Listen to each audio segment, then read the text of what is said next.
It's an absolute act of bravery to take the chance of a lifetime to put your passionate work out on display for the world to see. But back then, before you had that chance, you would have to go through many big name studios on any and every corner of the entertainment industry to get that green light to make that passion project. It's a difficult process, but any creative would agree it's worth the trouble. But now, that technological equipment that we couldn't get our hands on for so many years has now upgraded to the point where now anyone can make their passion projects in any medium without the permission of these big studios. And I'm going to be taking time in this video to talk about those big success stories of the indie space and entertainment, as well as the ones that are absolute failures. Mainly because I think it's important to distinct the two. So with that being said, let's talk about the good first. When it comes to filmmakers trying to make their name into the industry, they usually start off in a small scale, and the indie crowd usually starts on a small scale of just trying to find that slice of life story that really is going to put them on the map in the best way possible, being the talented cameramen that they are. But with Sean Baker, he never left. In fact, it's almost as if he's kind of found his home in that small space. And with as many films that he's made over the years, it clearly shows that best suited for it. With the film he came out in 2017 of Tangerine, which was shot on his own personal iPhone, which pretty much told a small little story about someone trying to find a cheater after getting out of prison in the ghetto corners of Los Angeles. Then there's the Florida Project, with people living in the poorest of a motel called Magic Castle, which happens to be behind the Magic Kingdom, and just simply trying to get by in the best way possible, taking care of kids that are too innocent to understand the hardships of their living situation, but they try to make do with what they have, depending on how good or bad their parents are. Then there's Red Rocket, which follows an adult actor who's washed up, who came back home to Texas State in order to bring himself back up again, or at least make it in the world, while also having a double affair with two other women. It just goes to show that Baker really likes to do things small. It's definitely something that he's really good at. I enjoyed all three of those films, but my most favorite that I've seen from him so far is, of course, Academy Award winning film in 2025, Anora. Anora is kind of a more ambitious film for Sean Baker, since he's used to shooting in smaller locations. But here, it's on a bigger scale, and not just because it follows two characters in multiple locations, but also because their motivations in wanting to be with each other also create bigger problems for everyone else around them in the movie. Basically, Anora, our main character, finds some Russian playboy who lives off of a rich family, and they agree to date each other for about a week, with a transaction at the end of at least $10,000, which basically makes her an escort. But towards the end of the week, they agree that they actually might have a thing for each other and may want to get married with each other. So while in Vegas, they get married and seal the approval of their relationship. The only problem is the rest of the family know that he's impulsively only doing this just to get away from Russia and actually live in America. And the problem with that is that they know how the son operates, and he's only doing this out of impulse. Whereas Anora wanted a long-lasting relationship with someone. Their sort of influence with love contradict with each other and makes them incompatible. But more importantly, it makes Anora question her self-worth in terms of who people see her as. Just an escort, a whore, a stripper, or just a woman trying to seek happiness and love within another person. And I think that's what makes this film so iconic to me. It shows that self-worth doesn't really come from the ones that you find, but for the one who's willing to tell you how you treat yourself matters more than how people treat you. And if people can see that, they'll treat you the same way. And you can tell that she struggles to understand that, especially when someone actually tells her self-worth, and yet she rejects them immediately because she doesn't believe it herself. In truth, it makes sense how she feels that way, but it also makes her life incredibly tragic. And that's why this film is so great to me. Much I don't care that much about the Academy Awards and their opinions, I'm glad this film put Sean Baker on the map for just simply being himself as a filmmaker, following his own passion as a filmmaker, and not following the usual Hollywood trend. Actually put him on the map in the way he deserves to be. And I'm glad people are starting to notice his filmmaking style, and as well as his reputation as a filmmaker. And that's something I think that's meant to be celebrated. Now we get to the indie project that inspired me to make this video in the first place. The amazing Digital Circus is the greatest successor of the Australian independent animation studio known as Glitch Productions. The head animator Gooseworks, also known as Cooper Smith Goodwin, has spent the last 2 years creating what ultimately became the most popular independent cartoon series on the internet. So popular that it not only made its way to popular streaming platforms like Netflix, but also featured a series finale in theaters.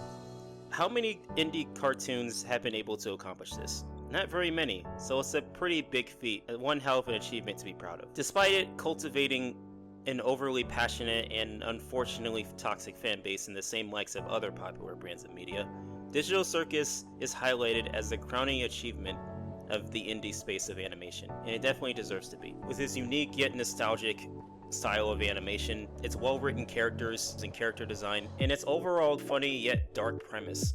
So basically, our characters are stuck in a digital world after putting on a pair of headphones or a headset that lead them into a digital world where they can't escape from, under the quote-unquote care and authority of the ringmaster known as Kane. Pretty simple premise, but it also leads to fun and creative results. Some that are fun and inventive, and also dark and menacing. Digital Circus definitely deserves a stamp of approval of being the most popular, even if it can be overplayed sometimes. I personally think it's definitely worth the fun ride that it provides. And it's something to be celebrated, and honestly, it's not going to be something we're going to see again for a while now that it's come to an end. Like, we realize how much we appreciated for the 2 years that this show has been going on for.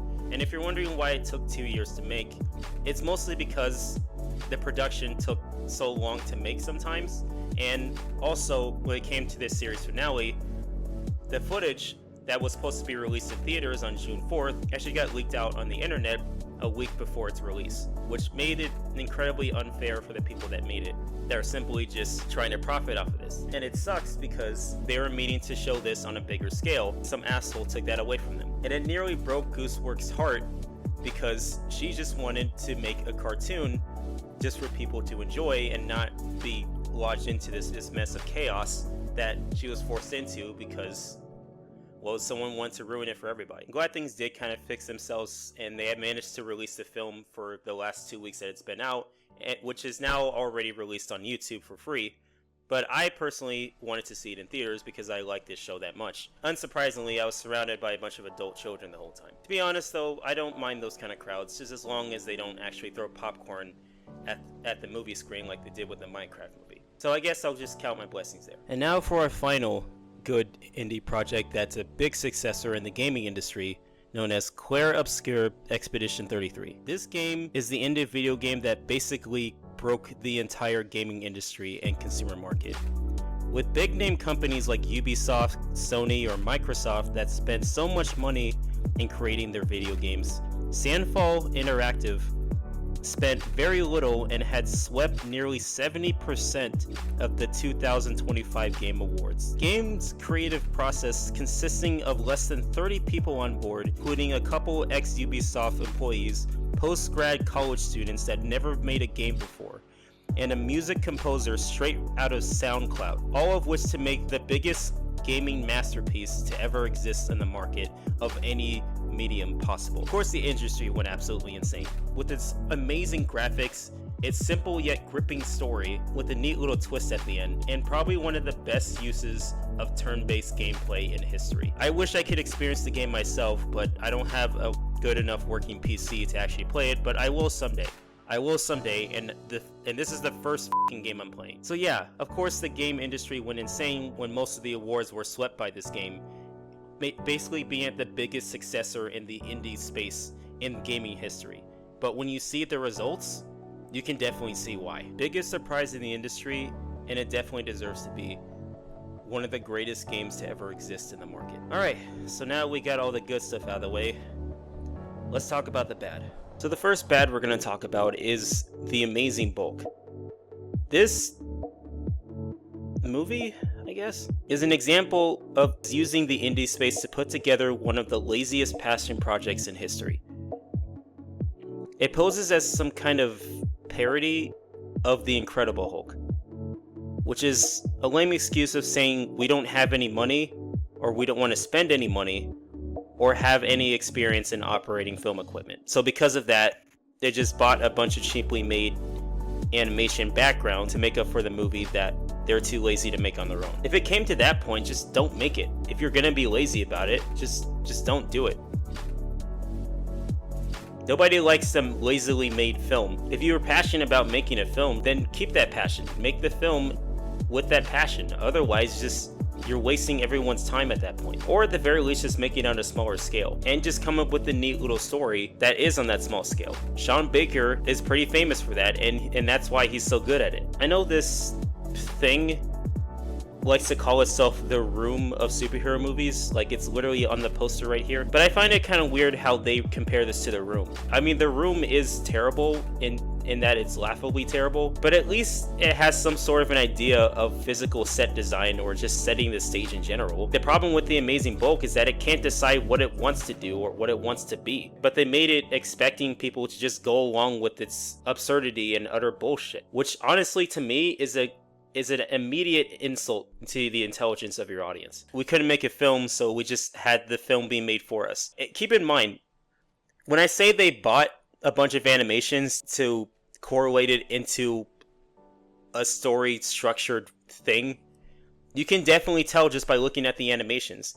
You would swear this was all done by AI generated animation software. This was made in the 2010s, so AI generated art wasn't a thing yet, and the fact that they were still trying to find a way to be lazy about it really baffles me. It's a sight to behold for all the wrong reasons, and not for the reasons that what made The Room so infamous in its own way.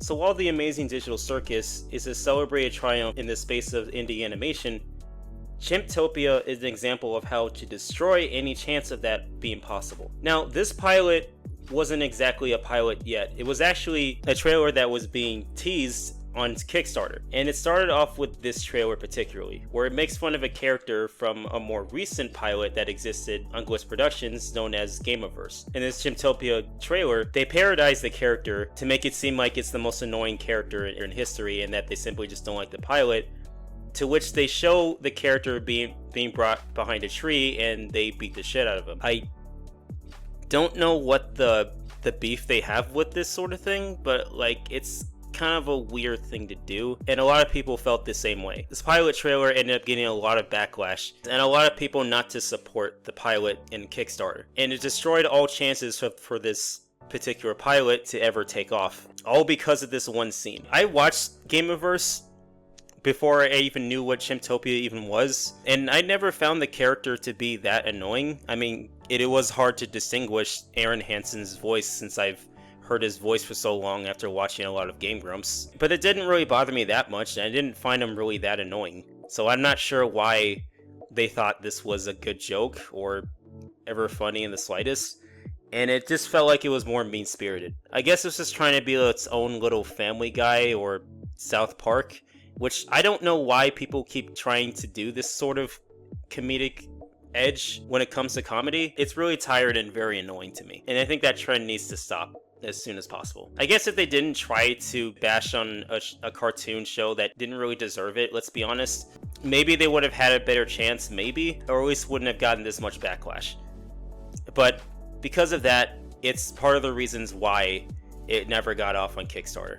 So with Expedition 33 being the highlight of the entire Game Awards, there was one gaming presence that basically kind of ruined the vibe, and it literally happened at the end of the show. So usually at the end of each Game Awards, there's always a little slot that shows a game that's going to be released, and that's supposed to get everyone really excited for what games have to offer in the later years of the gaming market. But this trailer for a game called Highguard pretty much destroyed any hope of that. While the game itself doesn't look horrible, the main problem is that it looks too similar to what other first-person shooters look like. In the likes of something like Overwatch or Fortnite, this game called Highguard is trying to do the same thing in terms of its first-person shooter without really actually doing anything unique. And what's worse is that they're trying to make it into a live service game. Now, you're probably thinking, this doesn't belong in the indie space. This is what a big high corporate game companies would do. And you're right, because they tried to do that with their last failed attempt of doing so.